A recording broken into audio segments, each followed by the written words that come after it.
Bonjour. Donc, du coup, d'habitude, sur le transparent de titre, j'explique qui je suis, ce que c'est que FDN. Donc, c'est bien, Eric m'a permis de gagner du temps, comme je déborde toujours. Donc, moi, je viens vous parler neutralité des réseaux. Alors, je vous préviens, c'est probablement truffé de fautes parce que ça a été préparé un peu à la va-vite. Et de toute façon, ce qui est intéressant, c'est pas tellement le support. Pour vous parler neutralité des réseaux, le plus efficace, c'est de commencer par reposer quelques définitions évidentes sur ce que c'est qu'Internet et ce que c'est que la société. Quand je fais des conférences dans le grand public là-dessus, je suis obligé de leur expliquer ce que c'est qu'un réseau. J'ai cru comprendre que pour vous, c'était pas la peine. Normalement, vous voyez ce que c'est une adresse IP, un AS, comment on fait du routage, enfin, toutes choses absolument évidentes. Donc je vais passer aux autres évidences. Les réseaux précédents Internet, vous vous en souvenez peut-être encore, pour ceux qui ont la barbe un peu grisonnante, étaient des réseaux de diffusion et de communication. Diffusion, c'est typiquement télé, hein, il y a un point émetteur et une infinité de points récepteurs. Communication, c'est typiquement le téléphone, et vous savez tous qu'Internet n'est rien de tout ça, qu'il est bien plus que tout ça, et qu'il permet tout ça. Ce qui m'intéresse, c'est d'essayer de vous expliquer, par contre, l'autre moitié de ma diapo, qui est ce que c'est qu'une société. Une société humaine, c'est la somme des interactions entre les êtres humains. Et la société dans l'espèce humaine joue un rôle clé. L'approche utilisée d'habitude pour expliquer ça, c'est l'approche de l'évolution. J'aime bien faire le parallèle entre la façon dont l'humain s'adapte à son environnement et la façon dont l'huître s'adapte à son environnement. Le lien est direct, il y en a un qui est à peine plus vif que l'autre, mais l'huître, quand elle veut s'adapter à un changement de l'ordre du détail dans la qualité de l'eau de mer, elle s'adapte sur plusieurs générations en sélectionnant dans son patrimoine génétique avec un petit peu de hasard. C'est la méthode classique, c'est l'évolution des espèces. C'est-à-dire que si l'eau de mer a une température en moyenne qui augmente de 2 ou 3 degrés, au bout de 40 ou 50 générations, on a une chance non nulle de retrouver la même population d'huîtres qu'on avait avant, sauf que celles qui peuvent grandir, manger et se reproduire dans ces nouvelles conditions auront mieux survécu en moyenne et donc auront reconstitué le cheptel, alors que toutes celles qui préféraient l'ancienne température auront eu tendance à plutôt disparaître ou à être moins fréquentes. L'être humain n'évolue pas comme ça.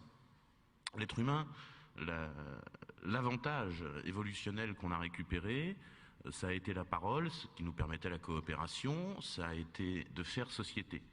En fait, l'espèce humaine évolue en adaptant sa société au lieu de faire évoluer son patrimoine génétique. En gros, pour faire simple. C'est ce qui fait qu'on s'adapte plus vite. La société est quelque chose de vital pour un être humain. Ça relève à moitié de la légende, parce que l'histoire du XIIIe siècle n'est pas forcément toujours précise, mais la petite histoire raconte qu'un brave homme du XIIIe siècle qui voulait trouver quelle était la langue naturelle a demandé qu'on élève des bébés, des nourrissons, des nouveau-nés, en ne leur parlant pas. Comme ça, on verrait bien quelle était la vraie langue originelle. Est-ce que c'est le latin ou est-ce que c'est le grec? Alors, il n'a rien trouvé sur les langues, comme maintenant on s'y attend. Par contre, il a trouvé un résultat assez intéressant, c'est que les nouveau-nés auxquels on ne parle pas meurent. Donc, ce qu'on se raconte et ce qu'on se dit, c'est-à-dire la place de la société dans la survie de l'animal humain, est énorme. Un humain, ça ne vit pas si c'est pas en société. Internet change la façon dont les humains communiquent.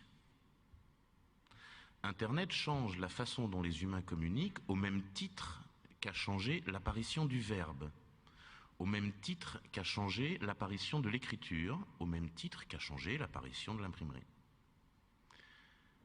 Internet change radicalement le tissu, le fil avec lequel nous tissons la société humaine. Ça tape très bas. On attaque les couches quasiment hardware du système. On change la façon dont la société se construit. Alors on peut faire les rapports assez efficaces en termes d'analyse économique ou d'analyse politique en faisant le lien avec l'imprimerie. La société du XIVe siècle, du XVe siècle, avait besoin, pour évoluer, pour avancer, d'un moyen moderne et efficace de diffuser de la connaissance, simplement parce que, à la plume d'oie sur du parchemin, on ne va pas assez vite pour diffuser le savoir. Et on peut prendre un point de vue qui dit la Renaissance a créé l'imprimerie, ou on peut prendre un point de vue qui dit l'imprimerie a permis la connaissance. C'est un débat relativement stérile sur les questions de poules et d'œufs. Les deux sont intimement liés. Il n'y a pas de Renaissance sans imprimerie, il n'y a pas d'imprimerie sans Renaissance. Ce sont deux marqueurs d'un même phénomène qui est le savoir humain se remet à croître et à se diffuser.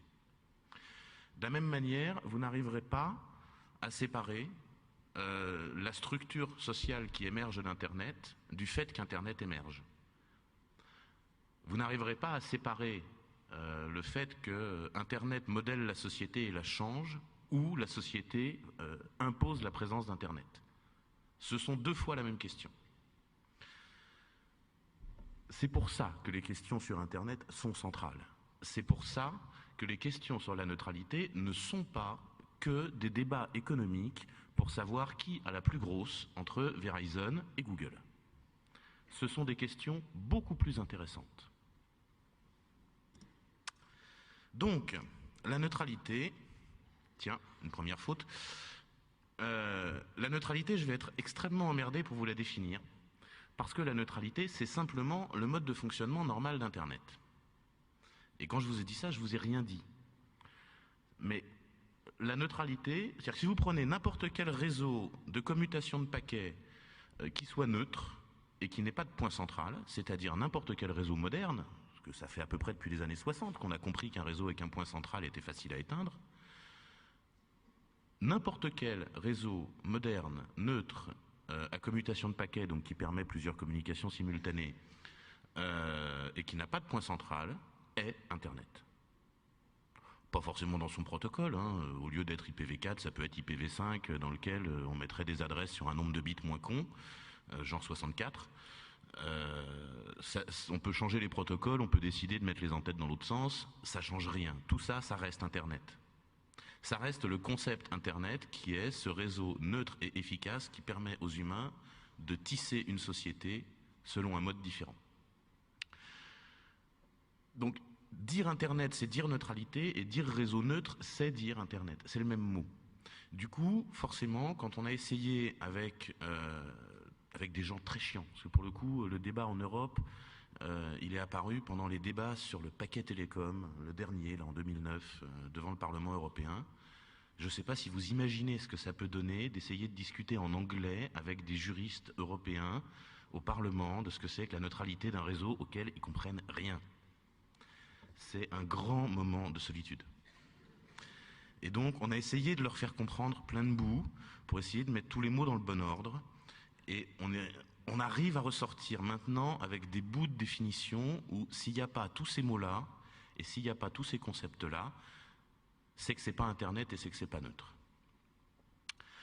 On a réussi à leur faire comprendre qu'il fallait recevoir et émettre.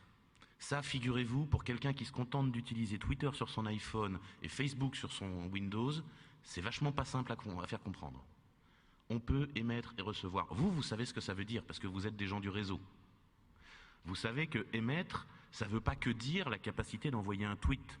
Ça veut dire la capacité d'héberger monstatus.net, la capacité d'héberger n'importe quel service, etc., etc. C'est le droit pour vous d'héberger le site web de l'université sans devoir en faire une page Facebook. Ça, c'est dans les éléments de définition de la neutralité.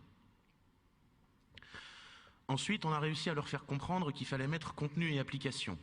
Ça a encore été une plaie, et ils n'ont pas tout à fait fini de comprendre. Eux, ils considèrent que contenu, c'est quand je upload une photo de ma cravate. Là-dessus, ça va. Et pour eux, application, c'est quand je fais Google+ au lieu de faire Facebook. Et vous savez bien, vous, que ça, c'est la même application. Une nouvelle application, c'est la sortie d'un nouveau protocole. C'est le fait d'avoir le droit de faire HTTP sans rien demander à personne. C'est d'avoir le droit de dire que je vais faire un service qui fonctionne comme ça avec tel protocole, en mettant le premier serveur à Genève et en mettant le premier client n'importe où ailleurs dans le monde, et que ça marche sans rien demander à personne. Mais on arrive à mettre ces mots-là dans contenu et application. Nos politiques qui comprennent pas grand-chose à la technique, ils se disent ça permet de faire un Facebook 2. On se dit que faute de mieux, ça suffira comme compréhension. Nous, on sait que ce que ça veut dire, c'est le droit de faire beaucoup plus. Et puis, il y a un concept qu'on arrive à faire rentrer un peu dans la définition et que les juristes commencent à entendre, c'est l'idée qu'il y a un seul Internet. C'est l'idée que quand depuis chez moi je regarde le réseau, je vois le même réseau où que je sois. Et figurez-vous que ça, étonnamment, ils arrivent à comprendre. Peut-être parce que c'est une activité qui leur est familière, les politiques comprennent ce que c'est que la censure. Et donc, on arrive à peu près à ça, et quand on lit tous les textes sur la question, on arrive toujours à « il faut la liberté de recevoir et d'émettre les contenus et les applications de son choix, sans distinction, ni sur la source, ni sur la destination, le tout permettant de créer un seul réseau unifié mondial ». Si on essaye de définir la neutralité du net, on arrive à ça. Alors c'est super pas sexy comme définition. Moi j'aime mieux, parce que c'est plus efficace, comprendre pourquoi le débat est arrivé. Il y a 3 acteurs en ce moment dans le débat. Il y a les marchands, il y a les intermédiaires et il y a les tribuns. Je suis d'accord avec Mathieu Veil, le débat entre les marchands et les intermédiaires, il est très moderne et il vient du fait qu'il y a à manger et maintenant il y a des milliards en jeu. Alors, ceux que j'appelle les marchands, vous l'avez compris, ce sont ce qu'on appelle politiquement les opérateurs de contenu. Alors ça va être Monsieur Virgin qui vend de la musique, Monsieur Facebook qui vend du réseau social, Monsieur YouPorn qui vend des activités ludiques. Les intermédiaires, ce sont les intermédiaires techniques obligatoires que sont les opérateurs de réseau et les fournisseurs d'accès Internet. Je ne sais pas qui parmi vous a eu l'occasion de travailler chez certains grands fournisseurs d'accès Internet, mais moi j'ai eu le malheur de subir ce genre d'activité pour gagner ma croûte. Et je vais vous livrer un puissant raisonnement du directeur technique de l'un d'entre eux, je ne dénoncerai pas, qui m'expliquait que voilà, nous dans sa tête c'est moi et mes actionnaires, nous on fait quand même un travail de forçat, on dépense des centaines de millions d'euros à faire des trous dans les trottoirs pour passer des câbles à la con, à foutre des routeurs partout, à faire des branchements, à aller chez les clients brancher des saloperies de prise, à essayer de mettre de la fibre optique qui nous coûte un bras, à répondre aux questions des clients quand ça marche pas. Enfin bref, ça nous coûte une fortune de faire tout ça, pour au final récolter 30 misérables euros à la fin du mois, sur lesquels en plus on paye des impôts délirants. Et puis à côté de ça, ils regardent ce que fait le summum du service sur Internet, à savoir Mythic. Je ne sais pas si vous avez déjà réfléchi au modèle économique de Mythic, mais c'est formidable. Ils fournissent rien. Parce que, au moins, les pénibles de la culture, là, les marchands de divertissement en plastique, les films qu'ils essayent de vous vendre à toute force, au moins les ont-ils produits. Mythic, le contenu, c'est pas le leur, c'est le vôtre. C'est vous qui l'avez mis. C'est les clients qui amènent le contenu. En fait, les clients viennent pour les clients, pas du tout pour le produit. C'est magique ce truc.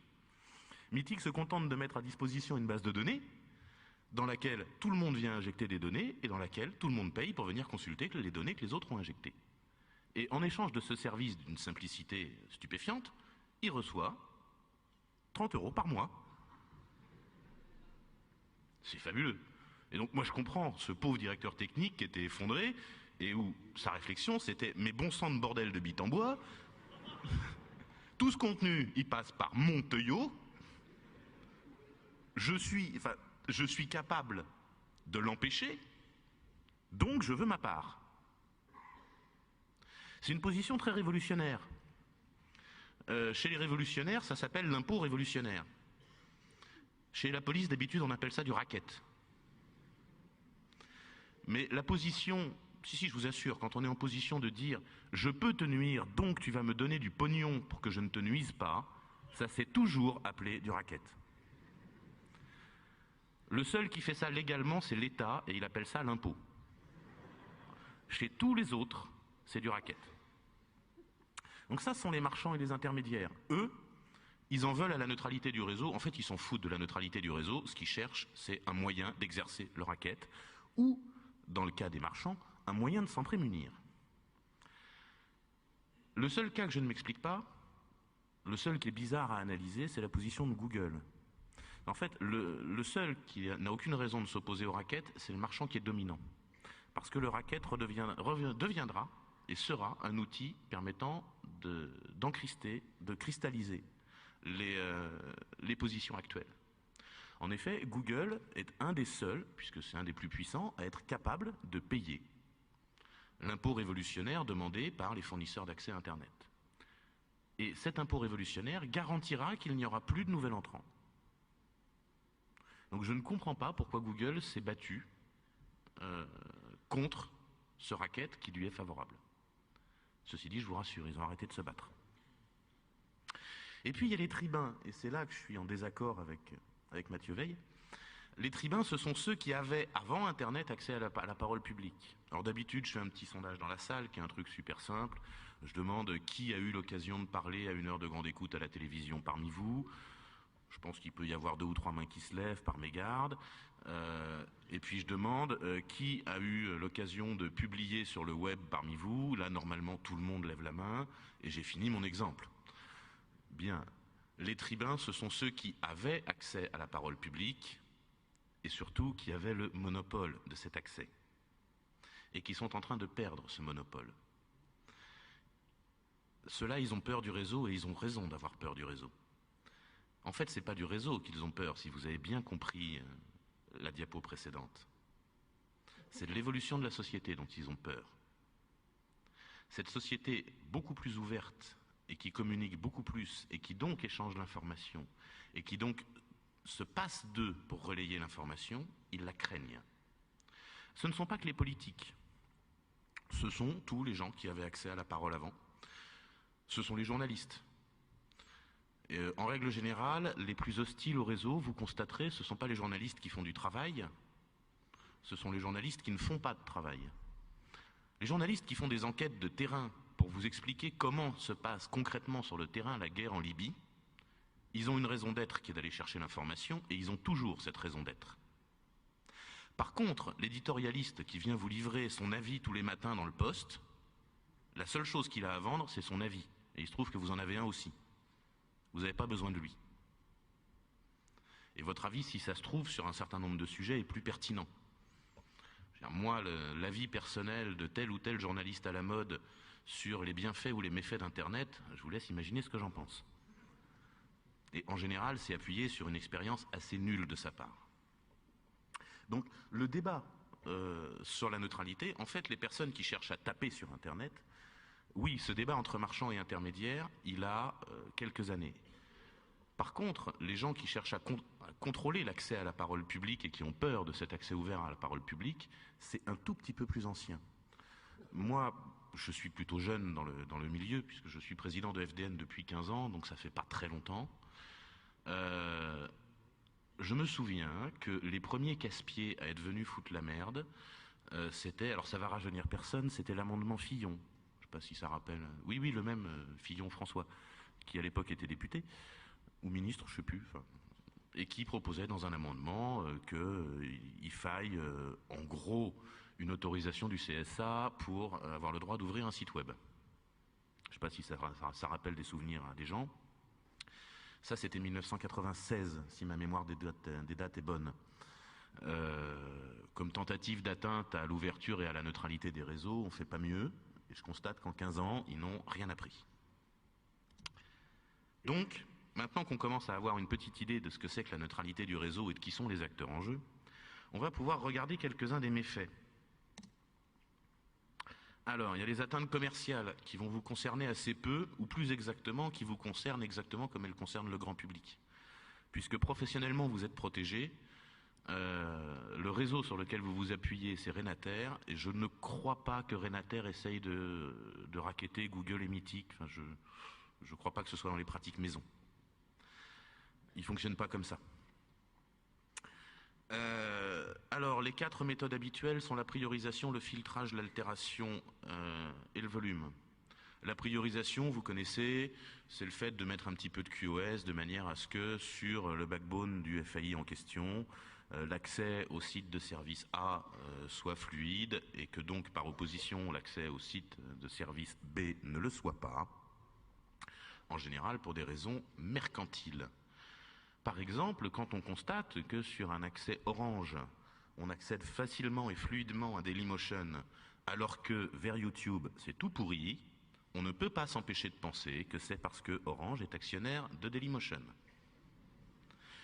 Et que je vous assure que toutes les autres analyses butent sur un vrai problème qui est, ça fait râler les clients, ils devraient arranger ça. Non, parce que ça fait plaisir à l'actionnaire. Le filtrage est aussi un grand classique. Je suppose que la majorité d'entre vous a, non je ne peux pas dire comme ça, un accès mobile à des données qui ne sont pas Internet. Vous avez à peu près tous ça. Enfin, un iPhone, un bidule, un truc moderne.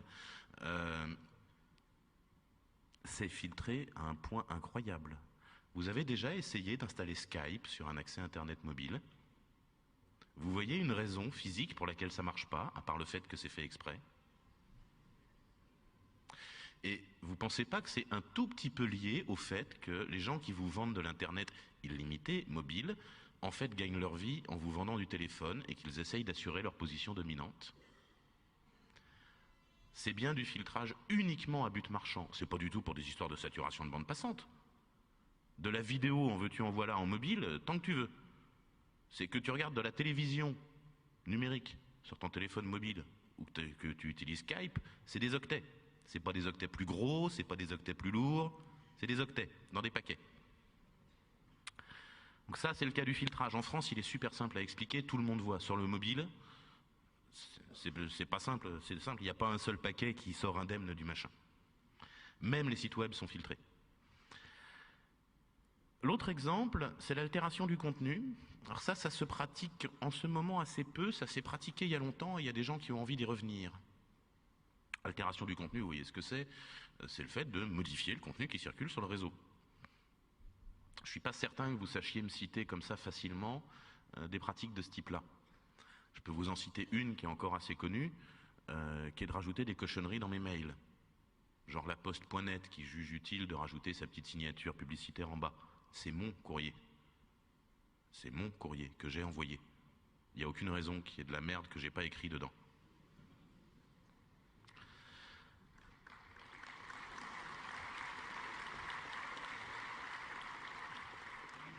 Mais la Poste n'est pas un opérateur de réseau, c'est un opérateur de service. Et si on n'est pas content, on peut aller chez un opérateur de service beaucoup plus bienveillant, au hasard, je ne sais pas, Gmail,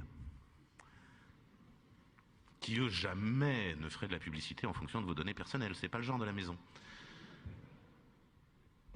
Donc l'altération, je vais essayer de rafraîchir la mémoire de ceux d'entre vous qui se souviennent du bas débit. En ces temps lointains où on payait des appels téléphoniques pour se connecter à Internet, il y avait des offres dans lesquelles on ne payait pas les accès téléphoniques pour se connecter à Internet en échange du fait de se faire pourrir de publicité. C'était le principe, vous faites tout ce que vous voulez, mais tant que vous êtes sur le web, parce que ça marchait que sur le web, on vous injecte de la publicité partout. Donc les proxys bricoleurs qui rajoutent de la pub, on sait faire depuis très longtemps. Et bien figurez-vous qu'il y a des FAI qui se disent que remplacer les pubs Google par leurs pubs à eux, de leur régie publicitaire à eux, dans les pages des gens, ben ça leur ferait des revenus à eux. C'est rigolo comme concept. C'est une idée aussi brillante que de se dire que le marchand de journaux va découper les annonces publicitaires dans la presse pour mettre les siennes à la place. Ça, c'est du vol. C'est juste du vol. Non seulement la pub, déjà, c'est pas glorieux, mais quand en plus, c'est sous forme d'escroquerie, je trouve ça fabuleux. Donc il faut savoir qu'il y a des gens qui y pensent. Et je soupçonne, j'ai pas cherché, mais je soupçonne qu'il y en ait qui le fassent. En France, pas à ma connaissance, mais je serais pas surpris que ça se pratique ailleurs. Et puis il y a le contrôle au volume. Même si, en soi, la facturation de l'accès Internet au volume ne pose pas de question de neutralité, il est systématiquement couplé avec une discrimination dans le mode de facturation. J'ai vérifié, j'étais hier en Belgique, nos voisins belges ont la douleur de ne pas avoir d'accès Internet convenable en vente libre pour le grand public. Tous les accès Internet sont facturés au volume en Belgique pour le grand public, hormis peut-être quelques exceptions ultra minoritaires et ultra marginales. C'est tout comme ça, c'est facturé au gigaoctet. Et figurez-vous que quand vous allez regarder le dernier nanar à la mode sur la plateforme de VOD de la Bidule Box, c'est bien de l'IP qui circule. Vous savez, de l'IP, enfin pareil, de l'IP quoi, de l'IP normal, qui circule sur les réseaux de manière normale. C'est de l'unicast puisque c'est de la VOD. Donc ça encombre le réseau pile pareil. C'est pas des octets plus gros, c'est pas des octets plus petits. Par contre, ceux-là, ils sont pas facturés. Donc si vous allez regarder un film sur TF1 vidéo sur de l'IP public, vous payez non seulement le film à TF1, mais en plus le volume que vous transportez. Par contre, si vous allez regarder le même film sur la VOD de Bidule Box, eh bien vous ne payez pas le volume. Donc je ne connais pas d'opérateur qui fasse de la facturation au volume et où cette facturation au volume se passe de manière normale. C'est-à-dire sans abus de position dominante, entrave à la concurrence, etc., etc., etc. Même en France, où les facturations au volume se font en général sur le mobile, vous constaterez que c'est en général extrêmement discriminatoire. En particulier, M. Bouygues s'était fait une spécialité du fait que la page HTTP, le KO HTTP n'était pas au même prix que le KO SMTP, parce que comme chacun sait, le SMTP, ça fatigue beaucoup plus les routeurs. Donc en général, quand on discute avec les régulateurs, nous, l'idée qu'on essaye de faire passer, c'est que si une atteinte, parce qu'il y a évidemment, et vous le savez tous en tant qu'admin réseau, il y a des atteintes à la neutralité qui sont légitimes. Quand il y a un lien qui est pété et que ça sature de partout, il faut bien nettoyer pour que ça rentre et pour que au moins un petit peu de service dégradé soit rétabli. Vous savez ça. Vous savez que le mail, si on enlève l'anti-spam et les RBL, il marche plus. Il marche plus du tout. Il n'y a juste plus rien. Donc pour savoir quelles sont les atteintes qui relèvent de l'admin réseau normal et quelles sont les atteintes qui relèvent de l'escroquerie, le plus simple c'est de dire que si elle fait l'objet d'une offre commerciale, elle est illégitime. Je vois pas bien un opérateur expliquant que l'abonnement chez lui c'est 30 € par mois et en échange d'un petit surplus financier, il acceptera de réparer si c'est en panne. Alors moi le premier qui met ça dans sa pub, c'est promis, j'achète rien. C'est j'ai payé 30 € par mois, il me doit le service, il est prié de réparer quand c'est en panne, ça va de soi. Donc en fait, une atteinte qui fait l'objet d'une offre ou d'un accord commercial est illégitime et c'est un très bon moyen de détecter les atteintes à la neutralité du réseau qui sont illégitimes. Ensuite, on a les politiques. Ceux-là, c'est les plus drôles. Alors je suis désolé, si vous attendiez de moi que je parle politiquement correct, ça ne passera pas. Quelques exemples, la Chine, on ne va pas s'étendre là-dessus, la Chine et l'Iran, je mets ces deux-là, mais on peut en mettre d'autres, voilà, c'est dans l'imaginaire commun, ce ne sont pas des démocraties, c'est affreux, c'est terrible, c'est des très méchants, si ça se trouve, ils mangent les enfants. Donc voilà, ceux-là, tout le monde sait, c'est pas des démocraties, etc., etc. Et puis, il y a deux exemples que j'aime bien citer, qui sont considérés à peu près par tout le monde comme étant raisonnablement démocratiques, qui sont les États-Unis et la France. Alors sur les États-Unis, moi tu vois, je n'ai pas retenu Barack Obama, j'ai retenu Hillary Clinton parce que ça simplifie la lecture. Donc Hillary Clinton, elle est secrétaire d'État, c'est-à-dire ministre des Affaires étrangères. Et j'aime bien citer trois phénomènes qui se sont produits à relativement peu de temps d'intervalle. Je vais essayer de ne pas me gourer dans les dates. Ça doit être début 2010. Je dirais mars-avril 2010, la petite discussion Google-Chine, Mathieu, tu te souviens peut-être mieux que moi. Je dirais mars-avril 2010, un truc comme ça. Donc la Chine qui veut que Google filtre alors que Google a pour habitude de seulement bloquer. Vous faites la différence ? Alors je vais vous aider sur la différence. Seulement bloquer, c'est quand un tribunal chinois lui dit ce site-là, tu l'enlèves. Google l'enlève. Filtrer, c'est quand le gouvernement chinois lui dit toutes les pages qui contiennent le mot Tiananmen, tu les enlèves, Google les enlève. Bloquer, il veut bien, filtrer, il veut pas. Voilà, c'est ça la limite pour les gens de Google. Donc Google se fâche contre le gouvernement chinois, ils partent en guerre, ils vont s'installer à Hong Kong, enfin, vous avez suivi ça. Hillary Clinton, secrétaire d'État aux États-Unis, explique. Le filtrage sur Internet pour des raisons politiques, sans passer par une procédure légale et contradictoire devant un juge, est parfaitement intolérable. Ça ne doit pas se passer comme ça. Il faut respecter les droits de l'homme et la démocratie. Si vous voulez couper des trucs, vous passez par un juge comme tout le monde, avec une procédure contradictoire et respectez les droits de l'homme. Sortez vos calepins, notez, États-Unis protège la liberté d'expression sur Internet. Bien. Un petit peu plus tard dans l'année, novembre 2010, je ne sais pas si vous vous souvenez. Oui, non, je vois des regards peu éclairés. Wikileaks. Donc Wikileaks, vous savez, c'est cette petite organisation qui a décidé de diffuser quelques documents que le gouvernement américain aurait préféré garder pour lui. Ça, c'est ce que fait la presse depuis toujours. Hein. Le Canard enchaîné, ils font ça par paquet de 8 pages toutes les semaines. Wikileaks, ça fait ça par paquet de 250 000 en une seule fois. Mais ça ne change qu'en volume, ça ne change pas en nature. Et là, on constate que le gouvernement américain explique que Wikileaks, c'est des terroristes, c'est des affreux, que un élu du peuple américain propose qu'on aille abattre le dirigeant de Wikileaks. Donc vous voyez, les services spéciaux, la commando, machin, pendent dans la tête. Le gouvernement américain fait pression sur un certain nombre d'entreprises, alors pas Google, évidemment, mais non, des œuvres de bienfaisance que sont Amazon, PayPal, Visa, Mastercard, qui du jour au lendemain coupent tout. Les serveurs qui étaient hébergés par Amazon sont shootés, sans raison valable. Ils expliquent que le gouvernement américain a téléphoné, mais c'est pas sous la pression qu'ils ont coupé. Méga crédible. PayPal coupe le compte de Wikileaks. Visa et Mastercard empêchent les transferts d'argent vers Wikileaks. Je vous rappelle, hein, les transferts d'argent vers le Ku Klux Klan, ça marche toujours. Donc on a la démocratie qu'on mérite, et donc on se dit, et bien évidemment, il n'y a pas une plainte de déposer, rien. Il n'y a pas un juge américain dans l'affaire, personne. Ce sont des pressions directes du gouvernement sur les entreprises privées. Quand le site de Wikileaks se réfugie en France chez OVH, le jour même, Éric Besson demande à son cabinet comment on peut faire pour empêcher l'hébergement de Wikileaks en France. Ça, vous savez tous. Loi sur la confiance en l'économie numérique, pour empêcher l'hébergement de Wikileaks en France, on demande à un juge. Donc sa question était forcément comment je fais sans passer par un juge. Donc on sort nos petits calepins et on note.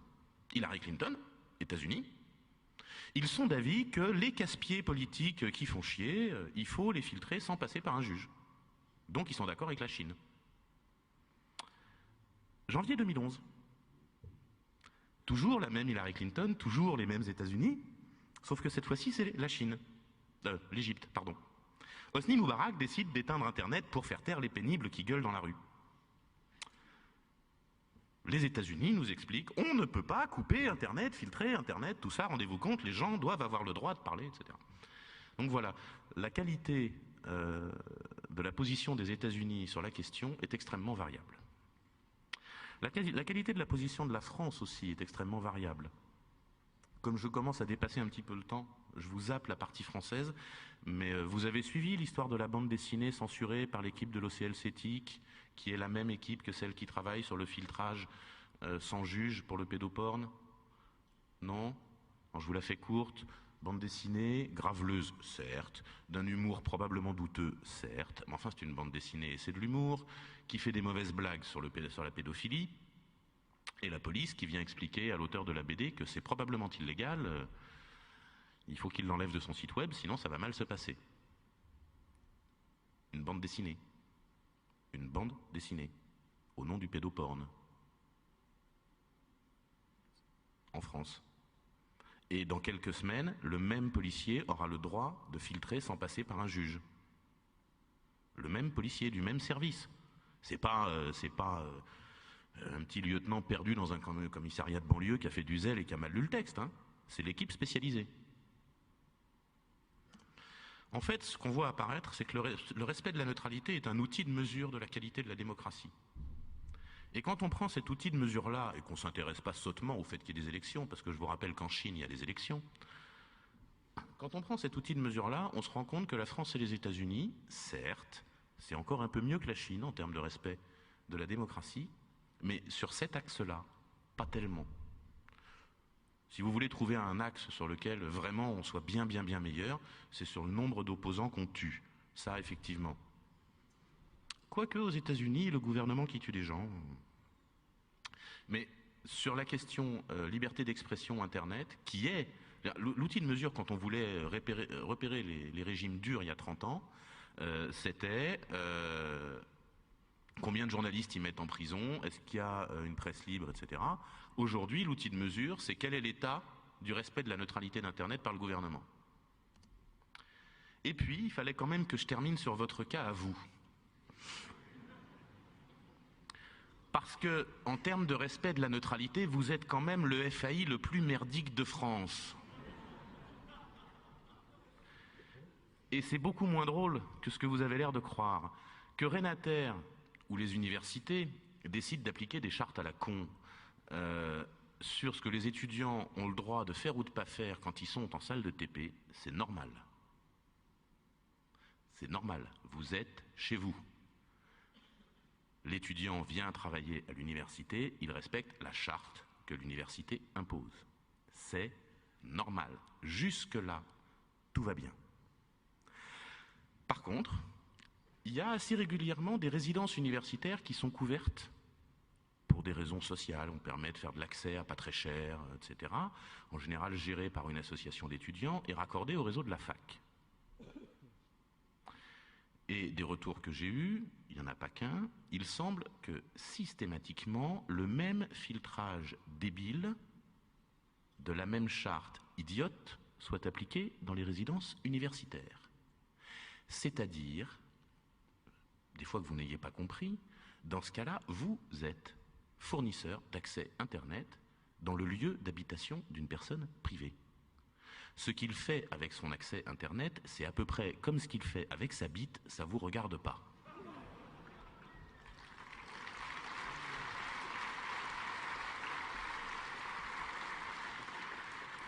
Et ce que vous faites dans ce contexte-là, alors c'est un vous collectif, c'est pas forcément tout le monde, parce que toutes les résidences universitaires ne sont pas couvertes, ce que vous faites dans ce contexte-là est très probablement illégal, en plus d'être parfaitement inacceptable.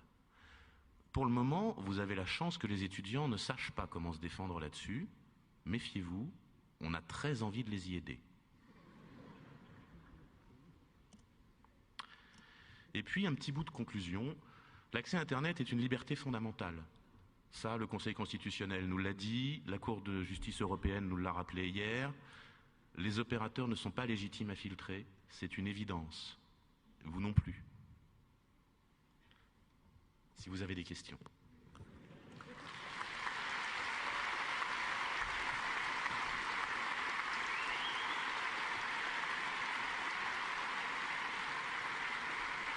Merci Benjamin.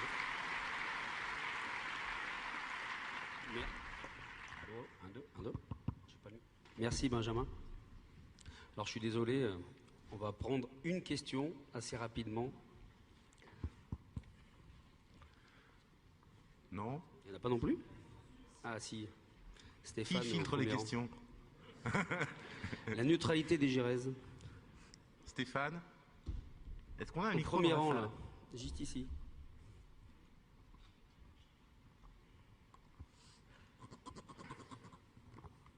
Ma question, bonjour, Stéphane Bortsmeyer. Ma question, ça va être pourquoi une seule question? Parce que le temps est écoulé. Il y a le time-out là qui dit que c'est fini. Non, alors après, c'est un petit rappel par rapport à un opérateur qui a été cité dans l'exposé. L'ancien directeur de cet opérateur a donné il y a quelques semaines un interview qui a été publié sur un blog où il expliquait que le filtrage qu'il avait fait sur Renater pendant des... Ah pardon, j'ai dit le nom. Qu'il avait fait sur Renater pendant des années, c'était un modèle, c'était efficace. Et il a cité explicitement l'Adopi comme exemple d'un filtrage qui n'était pas efficace et que lui savait faire. Et c'était comment dirais-je, une demande d'emploi à peine déguisée pour qu'on lui confie la prochaine mission après Adopi, dont il disait que c'était un échec, ce qui est vrai, mais il disait que lui, il arriverait à censurer et à empêcher les utilisations illégitimes. Je n'en doute pas. Je pense qu'il sera tondu à la Libération.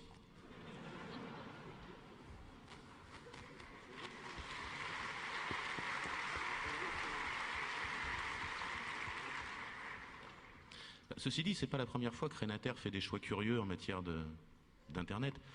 Pour l'anecdote, je pense que personne ne sait ça. J'ai jamais dû le raconter en public. Renater a été le premier backbone sur lequel s'est accroché FDN quand ça a été créé, en 92. Vous savez pourquoi on n'est plus sur Renater? Parce qu'on s'est fait foutre à la porte parce qu'on était des odieux commerçants, figurez-vous. Amusant? Non.